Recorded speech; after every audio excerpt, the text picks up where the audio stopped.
So we are now approaching the end of 2021, and I thought, why not do a review of the entire year, going from January 1st all the way to where we are right now with the brand new boxes, campaigns, events, characters, and see how this year kind of stacks up in total. You know, you can look back and think that this year has been a bit of a disappointment for most people, I think. I think it started off really well, and then the middle was just kind of a bit lackluster, and then, you know, we've kind of been building up, right, towards the end of the year. Let's go through and see where things kind of start. So, Infinite Ray, the main box with Utopia, Heliopolis, the Star Seraphs in, it's really weird to kind of start off, right, for where things should go. I feel like that was probably a B tier box for the moment. Levineer was in it, you know, finally reprinted, so that was another good option. It was a genuinely good box, right? To start off the year, it was better than some of the 5Ds era boxes, but I don't think it was as good as the one before, which was the Dark Magical Circle one. For Kcgt stuff, it was very, very good. Then we move on to into January, the anniversary campaign, right? The one that people were kind of so shocked at. We got Alternative for free, we got some Dream Tickets, the Legend Rare stuff. I think that was an S tier kind of campaign. These ones always kind of are. They're free, they're the best value campaigns, so why not? Blue Eyes EX Structure Deck. This by itself didn't do anything, right? Because the main thing was Alternative, and then you played the skill, which put the fusion in the deck. So the main thing was getting Alternative, but the deck reprinted the majority of the deck apart from the stuff that came out in the main box. So I think, in terms of relevance, right, it's probably a B tier. But if you were looking at it as a structure deck, like as a brand new deck or whatever, it would have been C tier. But I think because it came out and it was so relevant, and still is so relevant, that B tier is kind of fine. Selection Box Volume 3, 4, or Volume 5, whichever it is right now. This is the Book of Moon box. It had Paladynamo, Gold Gadget, and if you're looking at it just for Book of Moon, then yeah, S tier. But I feel like that it was one of the better... Oh, was it really that good in terms of reprints, right? I feel like it was okay, but Book of Moon was by far the standout. So I'm trying to think whether it's really worth A tier, because if you look at it from a competitive viability, you know, competitive wise, this is an A tier. Because Book of Moon single-handedly made its way into the metagame and stayed there and continues to stay there even now. So I'm gonna put it in A tier, but I feel like I want to personally put it at B tier. But let's go on to Kite Tendril, our first new character. This was an S tier. Like, maybe not in terms of his archetype, right? But as a character, brand new character, he came out with one or two really cool skills. His level up cards were really good, and his event drops were also pretty good. You know, Photon Advancer, right? That was in the roaming event, I think. But still, like, putting it all together, you had a very well-rounded character with a very well-rounded box. And I want to put it... I'm going to put it A tier. Because Galaxy Eyes wasn't competitive, right? But you got literally everything you needed for the entire year, bar maybe one card, in that box. You also had things like Malevolent Sin, and nope, A tier, S tier, S tier. You had Sin, you had Roach. It was just a very good box overall for, you know, if you're going in for one copy Xyzes, this was a very, very cheap way to get two of the best generic rank 4s we would see the entire year. Then went February, and February had Antinomy, who, once again, is an S tier character. In terms of an unlock, he had two very good skills. He had some very good event reward cards, and cards and level ups that made two versions of TG viable throughout the year. And then, we got the main box, which is an A tier. This had MST, of course, the TG stuff.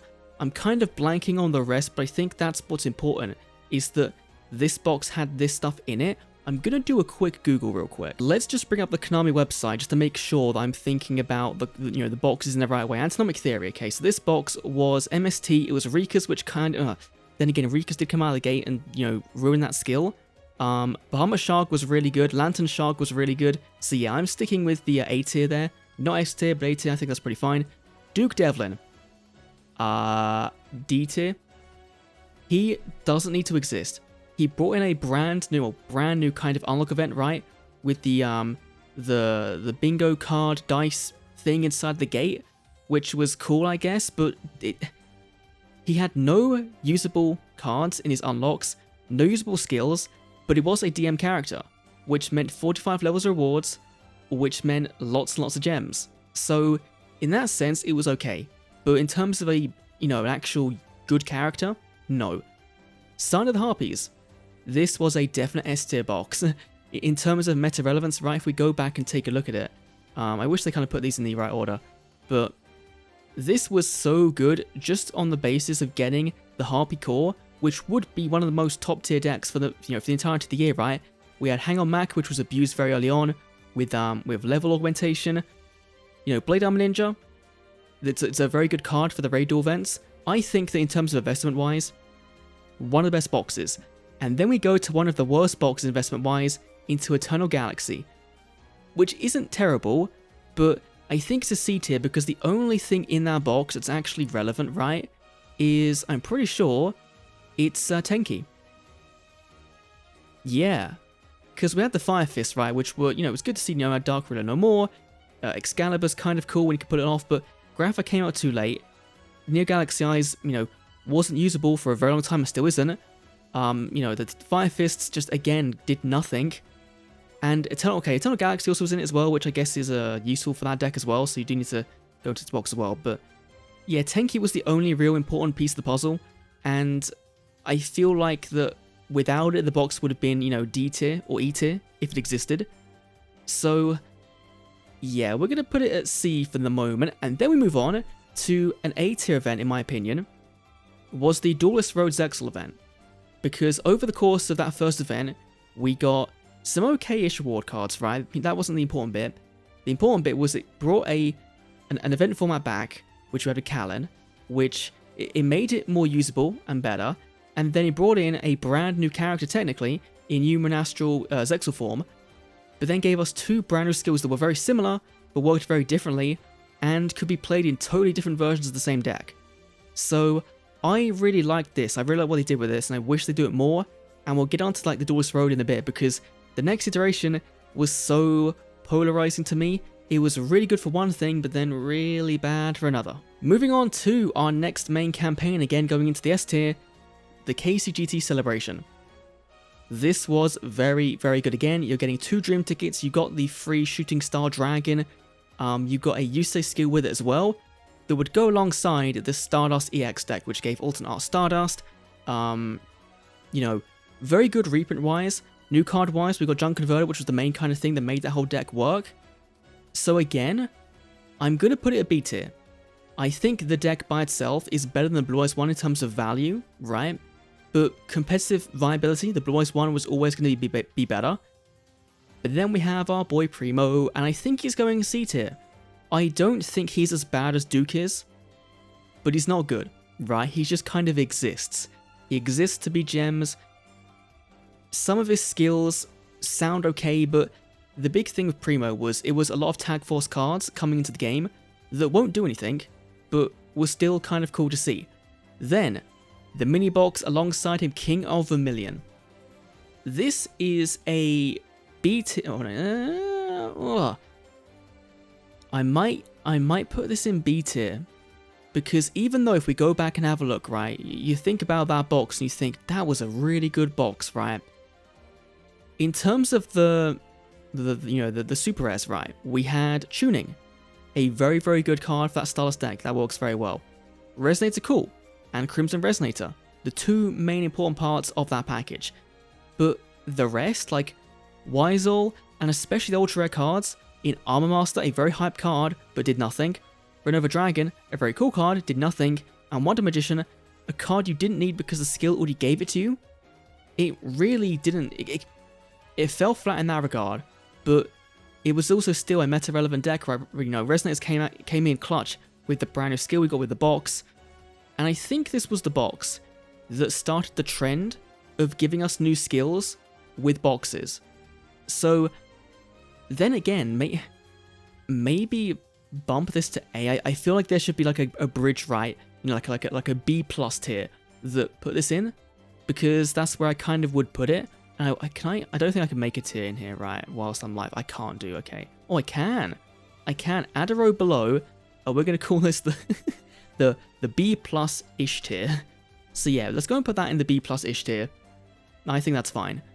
Then we have Gaia. The Gaia EX structure deck was very, very good again. It came with a brand new skill, that made the deck function. It's a very, very good cog level deck. It still sees some play in competitive tournaments, right? I think it was tiered like not very long ago, so that's always a plus. Just a very, very good structure deck. Like we had such a long break between the Blue Eyes one and the Starless one.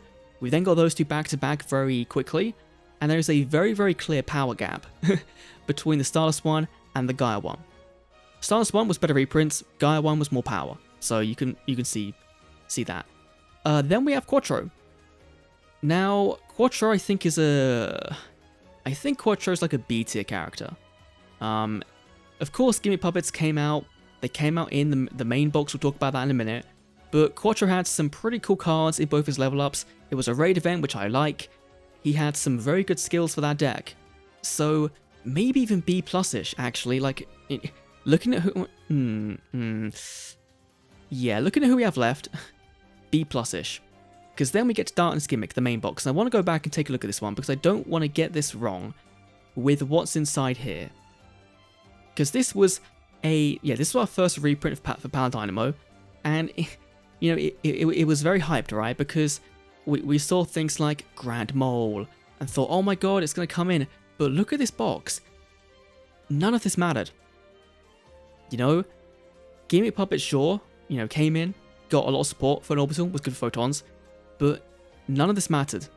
So this, I think, goes down to C tier. I don't think it's a D tier box. It might be. I might have to put in D tier, because I think Eternal Galaxy is better. But that's kind of disgusting. But then we get on to the dark times of Duel Links, right? You remember that after this box, we then didn't see a core booster for another 65 days-ish, around that. It was like 2 months worth of time between this and the next mini. Because then we had the motherload of SKSCAM scam. We had the Selection Box Mini, Volume 2, 3, something like that, right? And this was the Breakthrough Skill Box. This had very nice Flare Metal in it, which is one of my favorite cards, but this was a very easy D tier selection box. In terms of new cards, in terms of meta relevance, Breakthrough Skill would have done bits if we were in the era when we had Grassix Arena. But we're not. And we don't have tons of decks that just dump things to the graveyard. Like, it would have been good, but it's not. And then, then we have the structure deck for Evil Heroes, which is a D tier structure deck, because it came out and it did absolutely nothing. And what it did, more than anything, as well as Supreme King Jaden right here, who's also going to go into the D tier on principle, is that on release you couldn't play with Supreme King Jaden's skills without buying the box, the structure deck. You couldn't do it. You had to wait until the next event and the next bunch of cards in the Pendulum main box to actually play with Supreme King Jaden's skills, if you're free to play.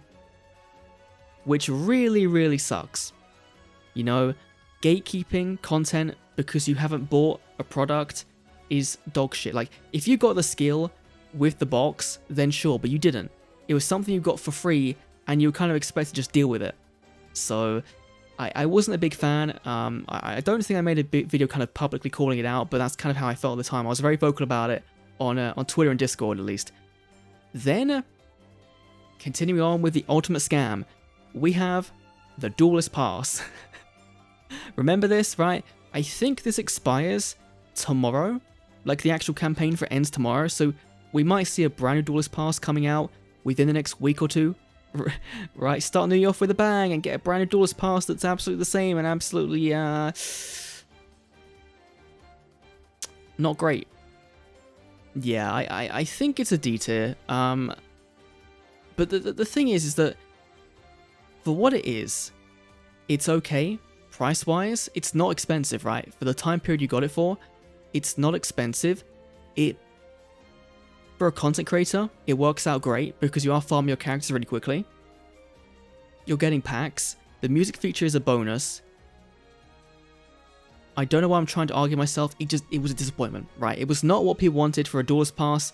When we think of a Duelist Pass, we think of a battle pass giving us rewards and packs and gems and all that kind of thing, that maybe it would have cost more money, right? But would have been giving us more rewards for logging in, that kind of thing, right?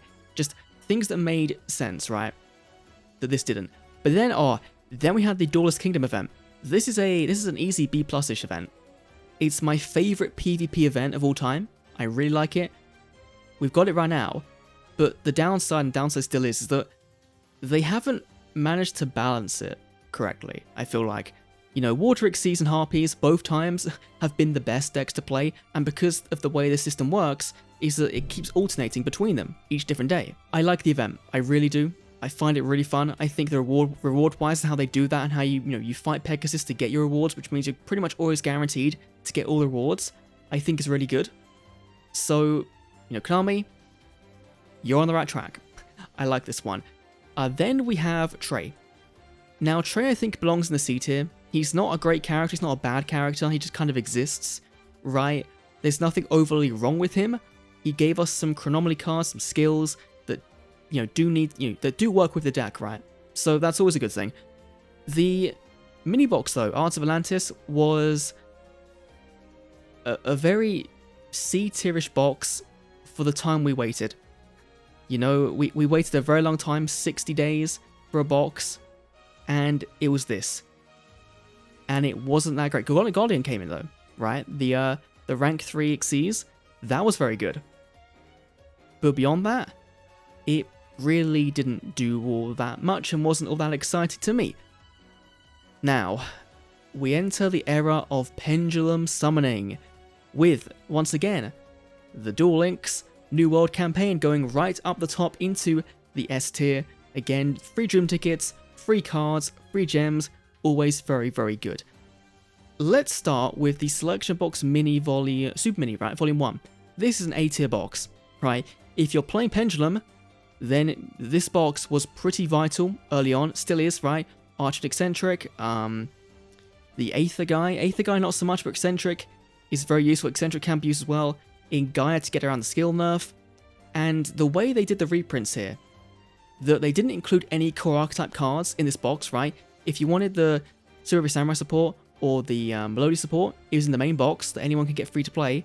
But if you wanted to get those cards from the old boxes, then it made sense to go into this box and get them because it was way cheaper for your Senjus, Melodious, and for Super Samurais if you were spending money. So, in that regard, I think this is one of the best ways to do selection boxes, which to me as well is kind of making me want to drop this, this original one down to B+-ish, which I think I might do. Just on principle, yes, Book of Moon was great, but this was better executed, I think. Pendulum Genesis. This was a very fun box. Bloom Diva came out in it. Sky Iris, some Yasenju stuff. I think it was a very, competitive relevance, right? Not the best, but in terms of fun, and as a brand new world box, it wasn't the worst box we've had. That honor goes to the 5Ds world box, but, nothing's going to touch Dark Dimension, but this was pretty good for what we got, and then the structure deck, which is a normal structure deck, I think is an easy C tier. If you were playing Pendulum early on, you were playing the level 7 build, this was fine. Oh, I forgot. This had the Dharma thing as well, right? The Ebon. So yeah, this was an easy A tier. Character-wise, though, is where things get kind of interesting for Arc 5 because they're kind of all over the place. They all have some really good things and really some downsides, right? So let's start with Yu, of course, main character. Oli's Advanced Dragon is very good. His skill-wise, not very good. B tier. Zuzu Boyle, A tier. Her Melodious skill is crazy good. She got Ostinato as a one-off card. Just great. Great all around. Silvio as well, I think can go in the B+-ish tier. Because his Yasenju stuff he got... Actually, then again, free-to-play wise, you're getting a lot of value from this guy. From his level-up cards, right? From the Shinshu R and L to the red one, the Heatot, right? To his skills. There's a lot of value in this guy. So sure, Gong, C tier. Maybe even D tier, actually. I think Gong was actually someone that in my review, on that first day, that I really was annoyed with because he had some duplicate cards in his level ups and stuff. I think that's what it was. Then we have the Pendulum Summoning Challenge. This was the mini campaign, right, they did where, globally, we had to do certain things to kind of hit a goal. And I think that this was a B-ish event, right? It was a small campaign that was meant to be for fun, and I wish they do it more. Giving out free sleeves and icons and playmats and gems for feeling like community involvement is really good. So I want to see more of that. I also want to see them bring back this thing, the gift festival that they brought out with the with Arc 5 that we haven't seen since. I really thought they'd do this in place of the Karibo thing, but they haven't seemed to have brought it back yet. And it was really cool that you could double up your gems or your rewards just by waiting more time, right? So I really like that event, that campaign. It was very, very good. Bring it back, please. Now, onto our DDD boy Declan. I can't think of anything that's overly wrong with Declan or anything that's overly good. So I think he is the definition of a B tier character. His structure deck, I think, is C tier. Because yes, you are using quite a few pieces of it from the deck in the DDD package now, but given it reprinted everything apart from one card, it was the one most important card, I think I'm going to keep it at C tier. The box it came in was also a B tier box. It was... Let's have a look. Let's go and have a look. Right, Idea of Armageddon. This wasn't that long ago. Oh, this had the, this of course came out with like the Crystal Beast Pendulums, which did nothing because of how, pendulums work in Duel Links and how this... They need their skill with the scales, but they can't do that. So they're just kind of dead. This had Dreadmaster and Clock Tower, which of course got a brand new skill, which does kind of buff this up a bit because it did see competitive success, so that's pretty cool. DD wise, you got Orthros, you got Kepler, the two main important cards in here. That's very good. We also got, I think, was this the one with Gatling Ghoul in it, or was that... No, that was the next box, right?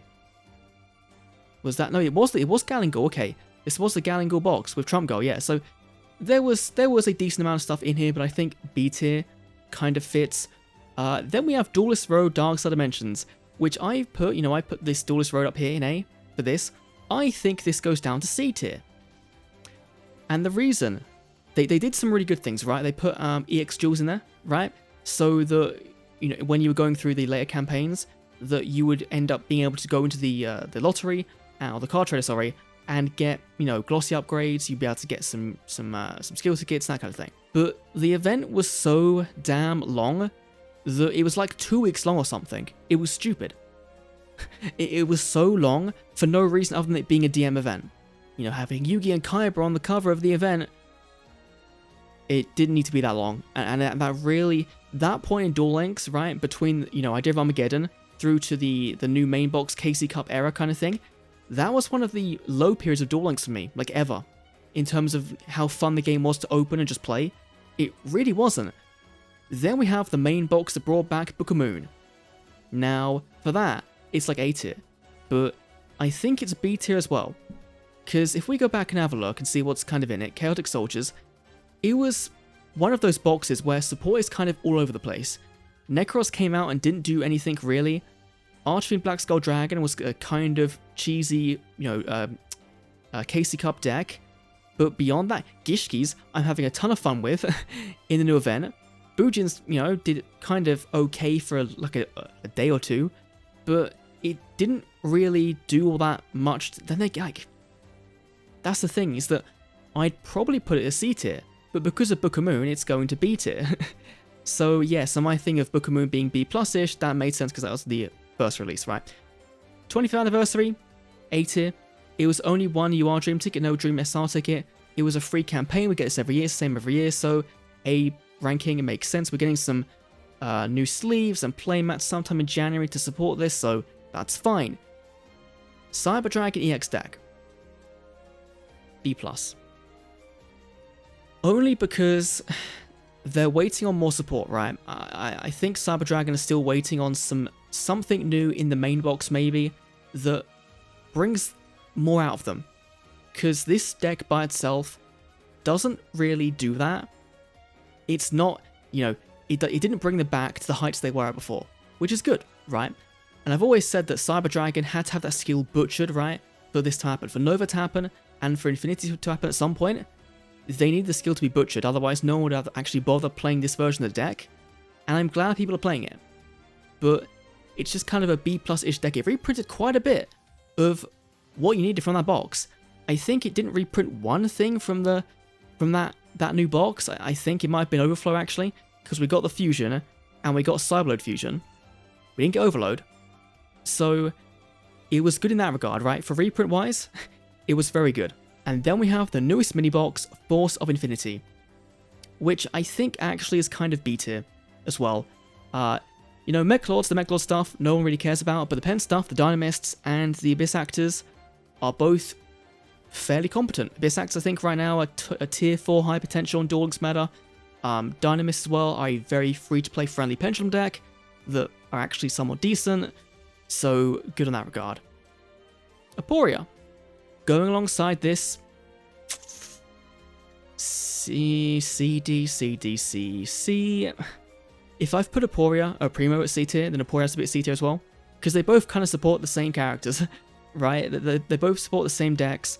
Aporia had some really kind of interesting skills that then didn't really work with the card pool, which makes me want to put him at D tier, but he had the other Mech Lord Emperors, which means C tier for me personally.